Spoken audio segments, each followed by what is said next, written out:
Shalom to the sons and daughters of Abraham, Isaac, and Jacob, and welcome back to another episode of Torah Tuesday. And today's topic is going to be on concubines. Now, once again, I always put this as a claimer that I deal with the law. So when I go in and start to read the first five books of the Bible, which really is, you know, a joyful thing for me to read. But you run over all of these laws that we're just not aware of. And some of the laws that people may agree with, some of the laws people may not agree with. Now, who cares about our decision when the Most High has given us these laws? So it doesn't matter how we feel about them, but these laws are here for the children of Israel to understand and to perform. Okay? So when we're dealing with concubines, yes, we were, as Israelite men, allowed to have concubines. And these concubines, according to the law, were considered our wives. Okay, so can a man have multiple wives? Yes, he can. Yeah, a man can have multiple wives. Now, that's definitely for another topic. But once again, concubines were considered as wives, but on a lower status. Okay, on a lower status. So let me read this definition I found that was pretty interesting. Yeah, that was pretty interesting. And then from there, I'm gonna go into the law. Let me go back. I'm sorry.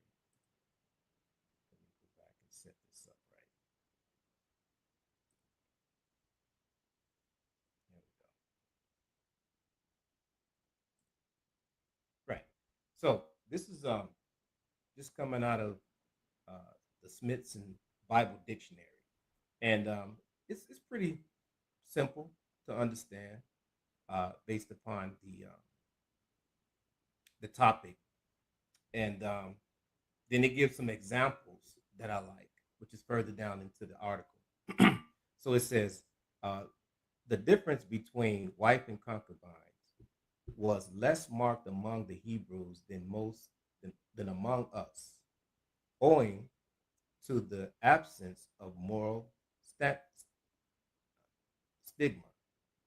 The difference probably lie in the absence of the right of bill of divorce. So here we are dealing with a bill of divorce. Now that's another topic as well that I'm going to get into because that's a pretty good topic for a Torah Tuesday as far as a bill of divorce. But you have to go, a little deep into it and then get further understanding from other elders of what their opinion may be according to a bill of divorce. But so it says the difference probably lie in the absence of the right of a bill of divorce. Interesting, because we know that uh, dealing with our Hebrew sisters, our Israelite sisters, that a bill of divorce is there. But like I said, that's for a different topic.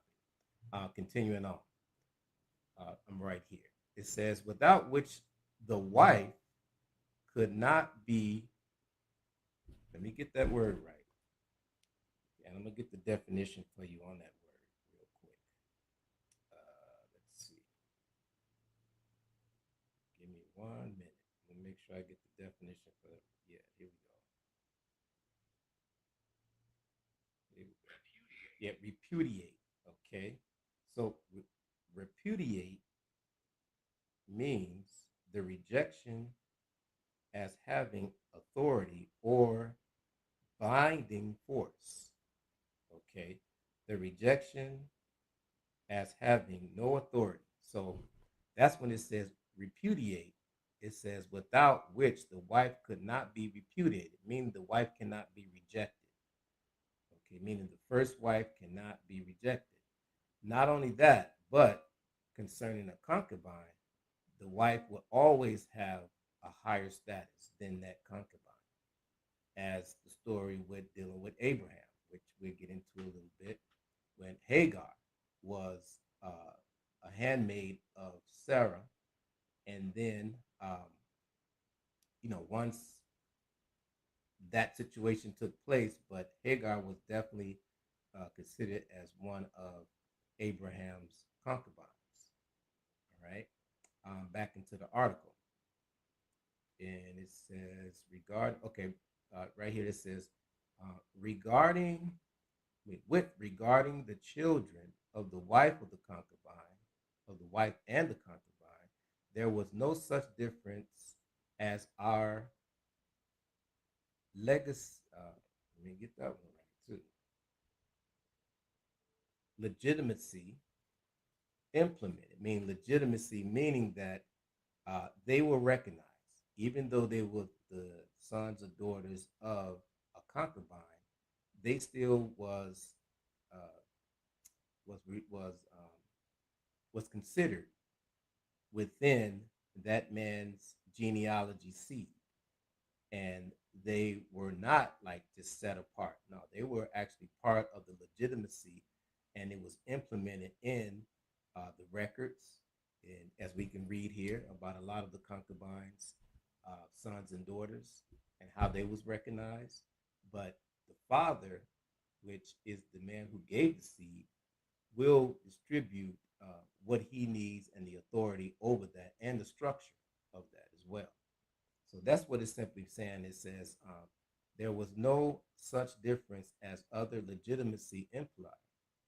The latter were a supplementary family in a former.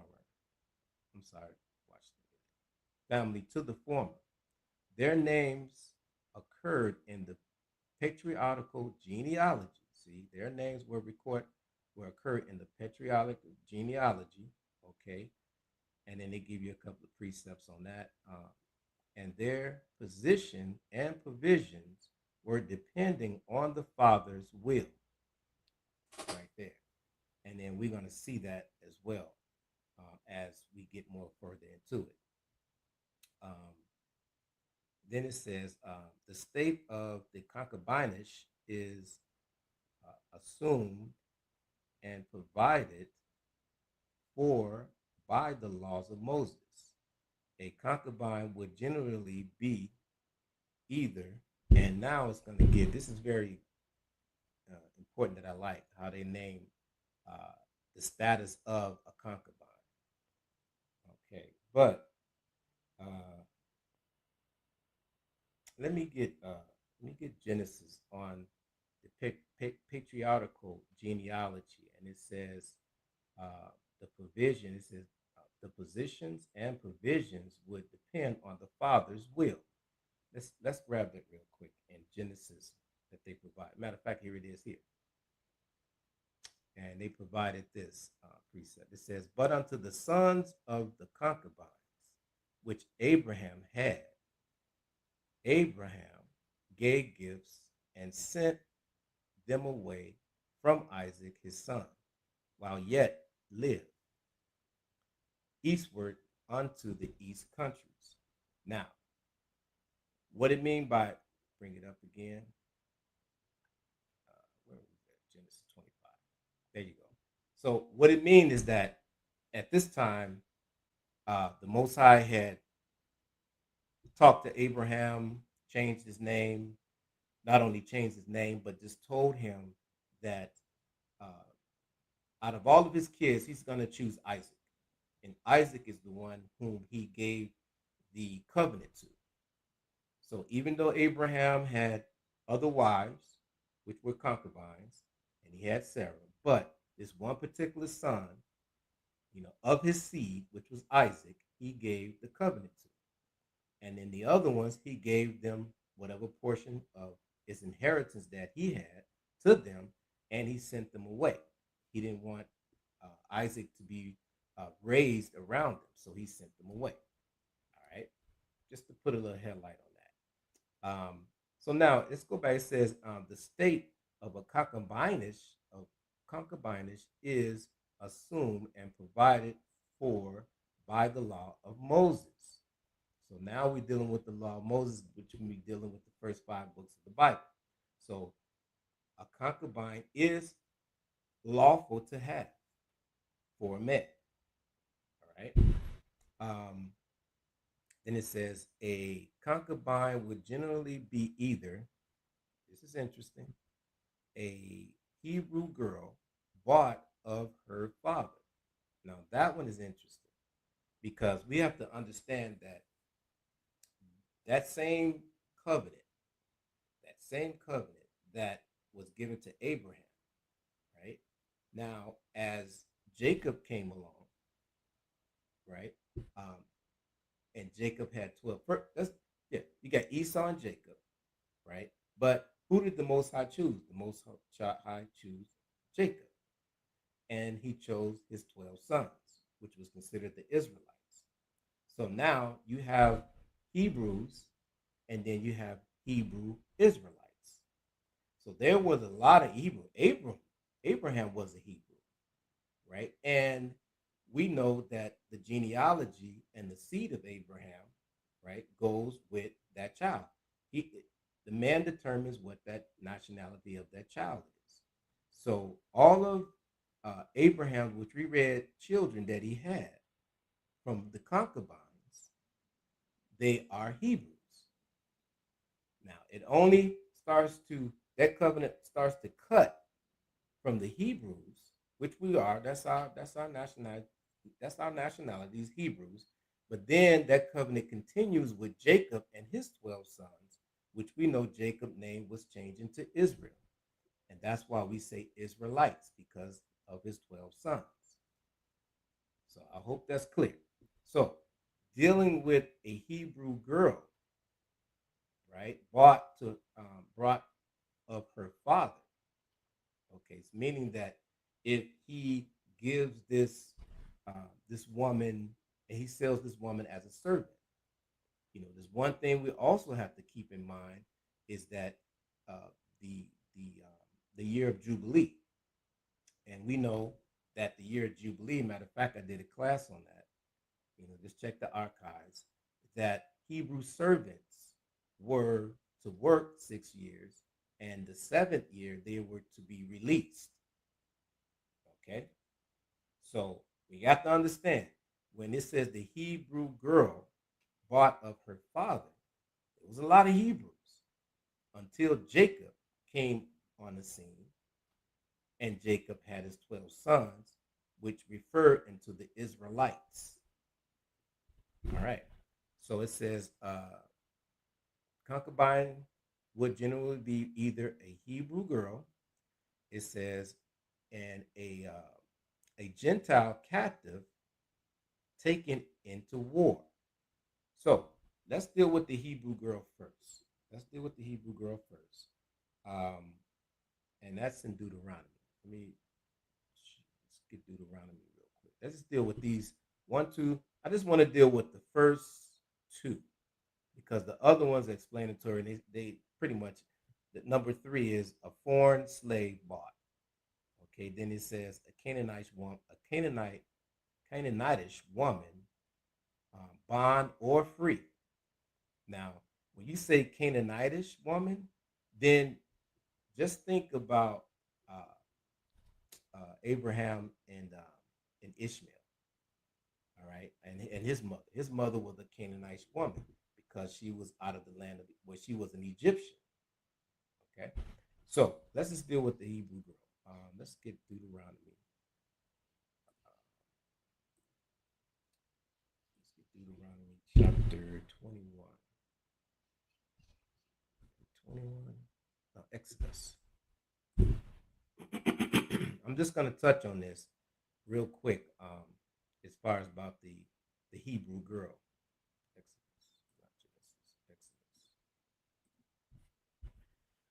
Exodus. 21. Exodus 21 and verse 7. And verse 7. Yes. It says, and if a man sell his daughter to be a maid servant, she shall not go out as the men servants do. See, here we are.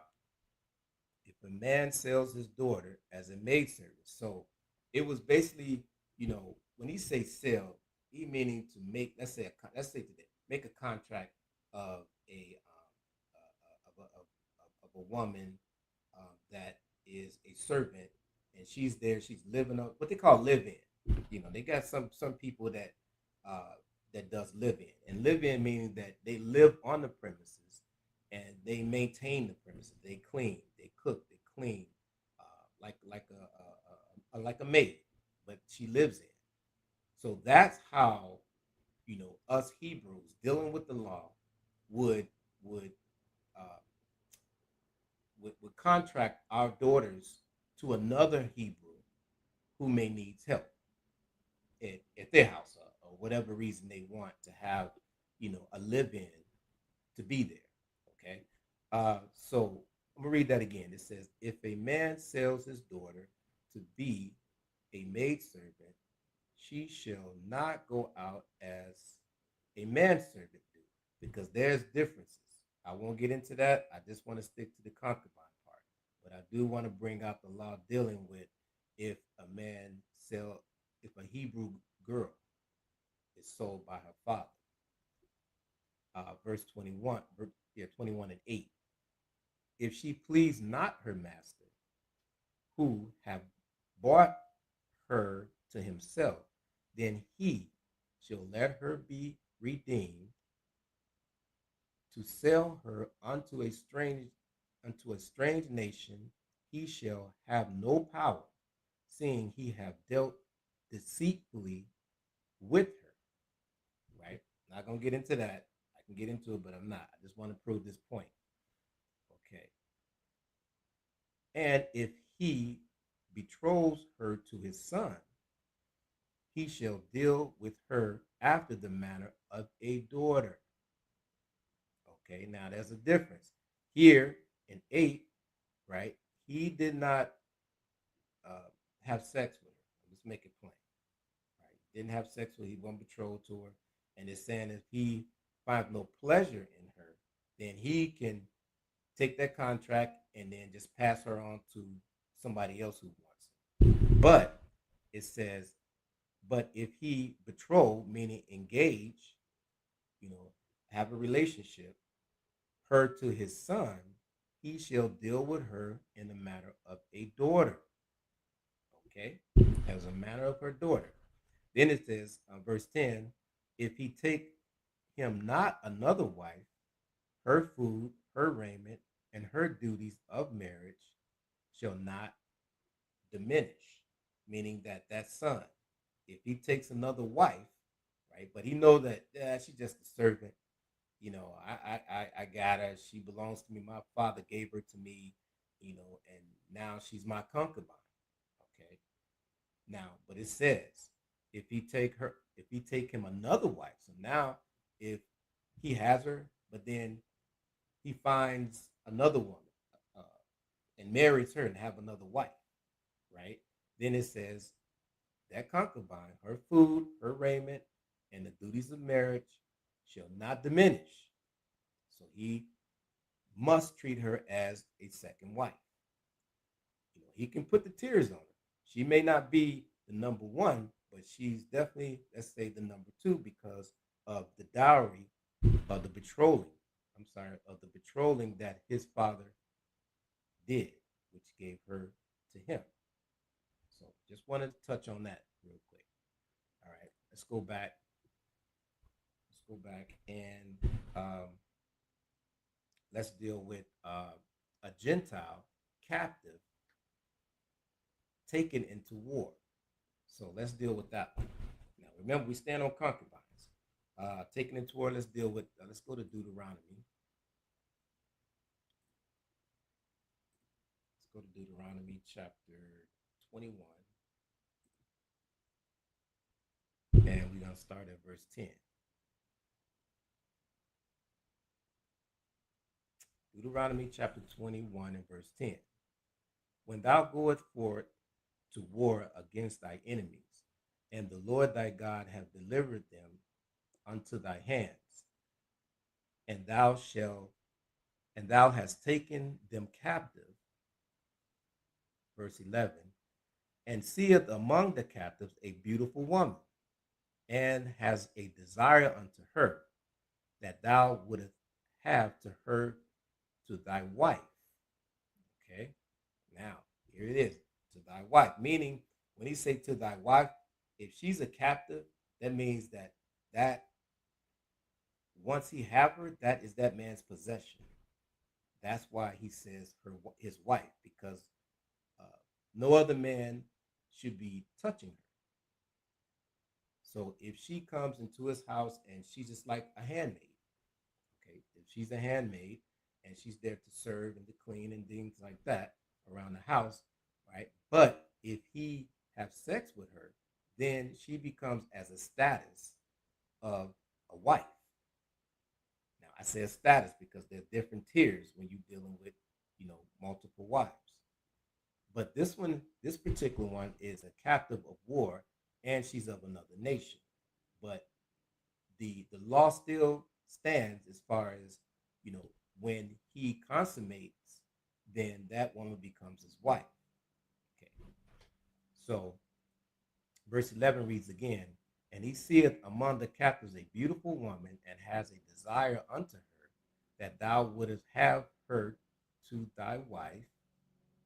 Verse 12, then thou shalt bring her home to thy house, see, his possession, and she shall shave her head and pierce her nails. So now here's the status that the Most High is saying. I'm okay with it, but these are the stipulations that has to happen. Shave her hair, cut off her nails. That is to humble her. We know a woman, beauty, quote unquote beauty lies in, you know, her nails, her hair, you know, whatever appearance she may have. But yes, you get the understanding. But the cutting of the hair and the cutting of the nails is to humble her, to let her know that, you're my possession now. All right, verse 13.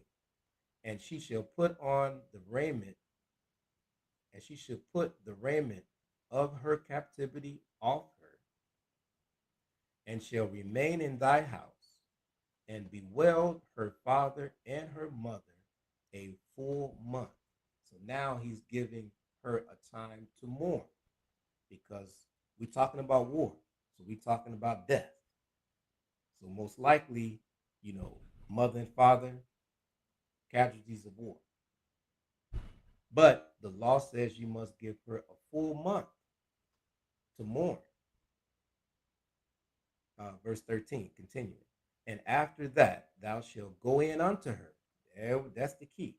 Thou shalt go in unto her and be her husband, and she shall be thy wife. See, now remember the tears now, because she's of another nation, so she's she's considered as a concubine. All right, so that's very key. Um,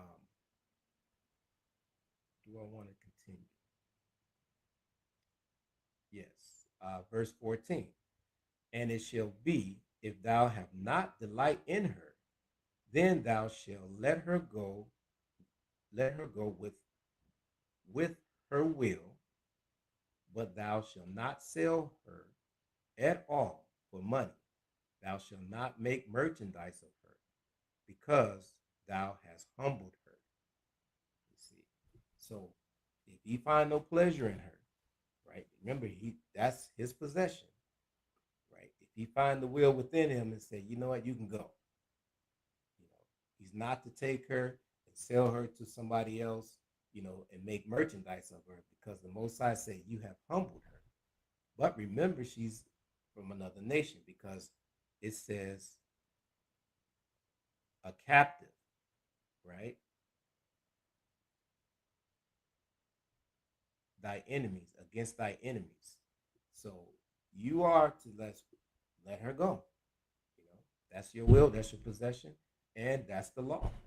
Just let her go. Okay. So let's go back to the article. Let's go back to the article. And that's sort of dealing with the law, dealing with a Gentile captive given in war. All right. Now you deal with the foreign. It says a foreign slave, a foreigner slave bought. Then it says the Canaanitish woman, bond or free.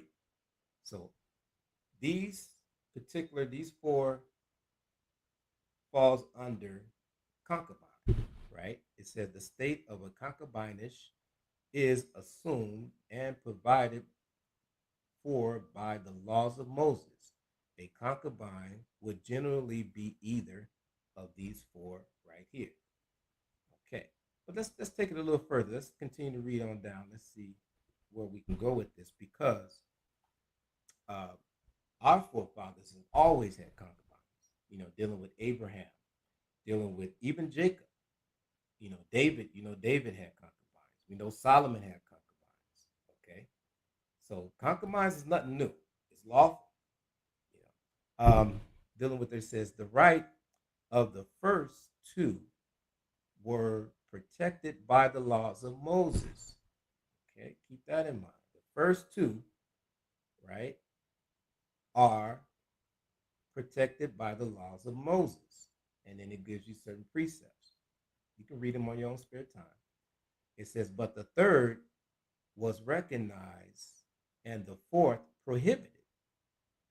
Uh, free Hebrew women also might become concubines. That is very key. See this? That's what I said earlier. It says free Hebrew women also might become concubines. But we have to remember the law of Jubilee. Must remember the law of Jubilee. Because as a servant, if you have not made her your wife, is to work for you and then the 7th year of release. Continuing on. To size on royalty concubines for his use was probably the intent of Abner. And then it gives you certain scriptures, precepts that you can go and read as well. So found that pretty interesting. So let's go into, we said Abraham had concubines. Let's go into Jacob. Let's see the concubines that Jacob had. Because we know from dealing with Rachel and Leah, they had handmaids, right? And they gave their handmaids to Jacob, which Jacob went into and made them his concubines, and he had children from these concubines. And that was important to understand when it says that that the concubines' children was recognized in the genealogy. Okay. Oh man, I messed up. Shoot. Yeah, I messed up. Hold on. Okay.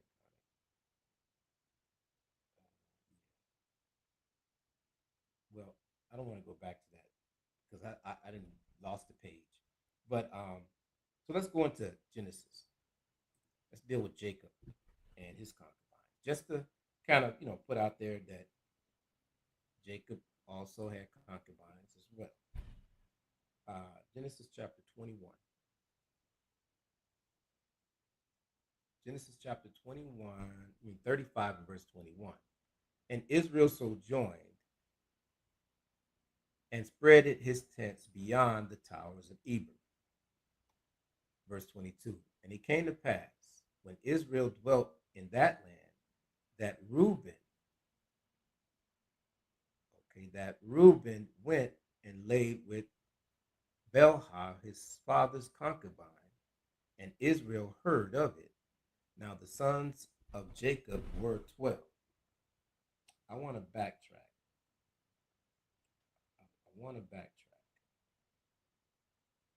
I really don't want to get into Jacob's wives, like Bilhah was one of his wives. But I brought this out to make a point where it says that Jacob, Bilhah, his father's concubine. Okay.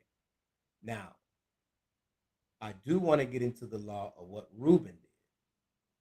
Okay, I do want to get into that. And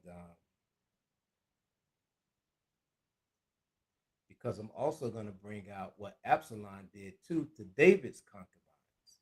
Now, remember, I'm trying to center this thing around concubines and how lawful it is. But I just want to bring out certain scenarios and certain examples on how our forefathers did have. But the law in dealing with concubines. Okay, now, so I'm gonna read this again. Verse Genesis chapter 35 and verse 22. It said, and it came to pass when Israel dwelt in that land that Reuben went and lay with Bilhah, his father's concubine, and Israel heard it. Right, and we know what happened to Reuben. Reuben was the firstborn of Jacob, but the birthright was taken away from him because of this heinous act that he did according to the law. Okay, so let's get that law real quick. Let's get that law. Leviticus chapter 18. I'm going to get right to the point. Uh, Leviticus chapter 18 and verse 5 through 8. Verse 5. Ye shall therefore keep my statutes and my judgments, which if a man do, he shall live in them. I am the Lord. Verse 6. None of you shall approach to any that is near of kin to him, to uncover their nakedness. I am the Lord your God. So near kin, we understand that. Your kinfolks, period. Now, in the book of Leviticus chapter 18, it gives you and it breaks down and it continues on about the sister-in-law, the uncles. It gives you the whole thing about being moral laws, right? In not having consent or sexual consent with your kin, next to kin. The book of Leviticus chapter 18 does. But here I'm jumping to the point. So it says, verse 6, it says, none of you shall approach to any that is near of kin to him, to uncover their nakedness. I am the Lord. Verse 7. The nakedness of thy father, or the nakedness of thy mother, thou shalt not uncover. She is thy mother. Thou shalt not uncover the nakedness of uncover uncover her nakedness. Okay. Now, verse 8, the nakedness of thy father's wife. How about that? It says, the nakedness of thy father's wife shalt thou not uncover. It is thy father's nakedness. That is what Reuben did. Okay, that's what Reuben did. Just wanted to bring that out. Okay, then I'm going to continue on just to read one more. I recommend you go read it for yourself. I actually went over this law as well at one of Torah Tuesday's topics. So it says, the nakedness of thy father's wife thou shalt not uncover. It is thy father's nakedness. Just to read one more. The nakedness of thy sister. Listen, the daughter of thy father, or the daughter of thy mother, whether she be born at home or born abroad, even their nakedness thou shalt not uncover. Not uncover. I would like to get into it a little bit more, but like I said, I did a lesson on this already. But real quick, when it says the daughter, it says daughter of thy father, so we understand that, listen, the daughter of thy mother. It may be a previous marriage where the father has a son and the mother has a daughter. They come together and marry, so they become sisters and brothers. Them two, even though they're not have the same father, they are not to consummate. They're not to have sex. It says the nakedness, uncover their nakedness. So that's a law. They cannot come together, period. Because number one, it says, it is the nakedness of thy father and it is the nakedness of thy mother dealing with those children. So don't want to get too much off course. So just wanted to bring that out as far as what Reuben did, and the reason why I brought that out in Genesis chapter 35. 35 and verse, I'm going to go down to 22 because it went straight to the point.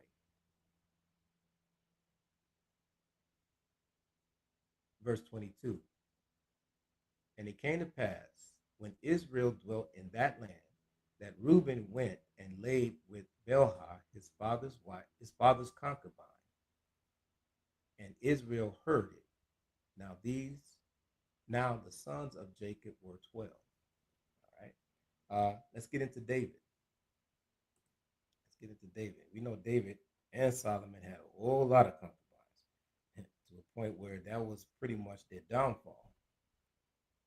Pretty much their downfall. They start dealing with other women, of other nations, and the Most High tells you in Deuteronomy chapter 7, that they would turn their hearts away from you. So let me see if this is the one I want. 13. Second Samuel chapter 5 and verse 13. Now we're dealing with David.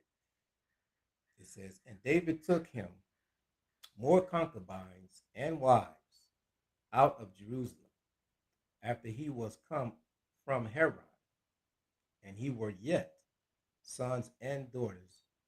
And there was yet sons and daughters born of David.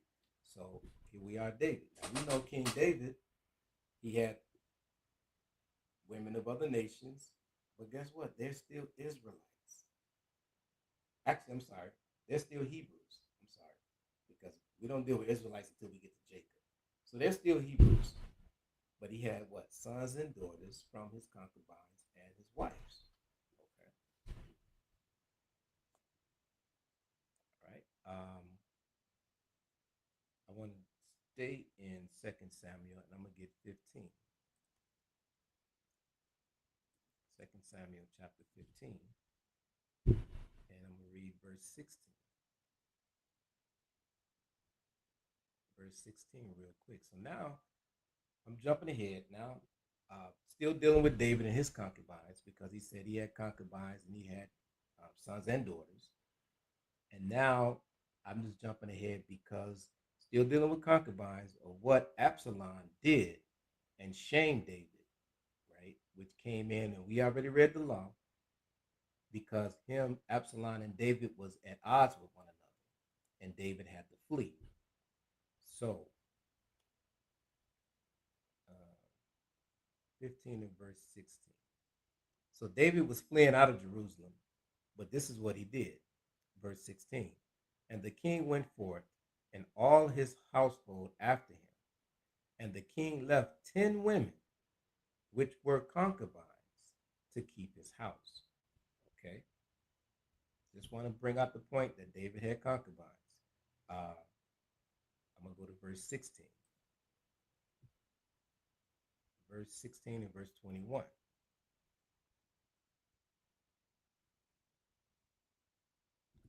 Now, I'm going to have to get this name because I chop up the names all the time. Y'all forgive me. Ahithophel, and pronounce it. And Ahithophel said unto Absalom, go in unto thy father's concubines, which he hath left to keep the house, and all of Israel shall hear that thou art abhorred of thy father. Then shall the hand of all that are with thee be strong. Okay, just wanted to bring that out. Absalom did what Reuben did, right? Which further strengthens the law as far as how the Most High said, if you go into her, she becomes your wife. So these concubines became David's wives. And to humiliate, excuse me, I'm getting tired to trying to get it out. Let me get it out. To humiliate him, he decided to, with the advice of Ahilion, to go in unto David's concubines, which we know which is unlawful. Okay, so when you start dealing with concubines, and I know it's a topic that most women don't want to hear, and even most men, because if you really look at it, during our time, our generation, for us to have concubines, you got to be on top of your game because it's just like having second wives. You know, their he said their rule, their food, their raiment, their shelter, you shall provide. We barely providing for ourselves at this point in time right now. But for those who have it in them, and those who have it and understand the law, based upon no one else's judgment, you no one else's judgment. You're gonna have a lot of judgment come behind either concubines or second wives, and people gonna frown at it. But it's in the law, and it's a law that you can stand for it during your judgment, where the Most High will not say that you are in sin, and that's the key. The key for us to live this life not in sin. This is the reason these laws are given to the children of Israel. So I'm gonna leave you with that, Israel. And I have two topics I'm gonna write down out of here that I'm gonna go into and just bring them forth in another episode of Torah Tuesday. And once again, check out the archives. Check out the archives of Messengers of the Covenant, and then look for those particular ones that I have in there. And I definitely have one in there dealing with um, moralities within the children of Israel based upon the laws. So, with that, Israel, I say shalom